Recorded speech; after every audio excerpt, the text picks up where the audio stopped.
Hey, this is Alex from Trinsoft. If your company is still running on Microsoft Dynamics GP and you're considering the move to Business Central, one of the biggest mistakes we see companies make is over-customizing their new system. It usually happens with good intentions. Companies try to replicate every process from GP instead of stepping back to see how Business Central can handle those needs out of the box.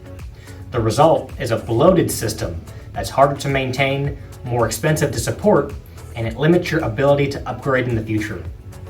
In our latest blog, we break down why over-customization is such a common pitfall and how to avoid it. If you want to see the full list of all 14 migration pitfalls, you can download it now at trinsoft.com. If you're interested in learning more about Business Central or what a successful migration looks like, send us a message and we'll show you what's possible. Until then, take care.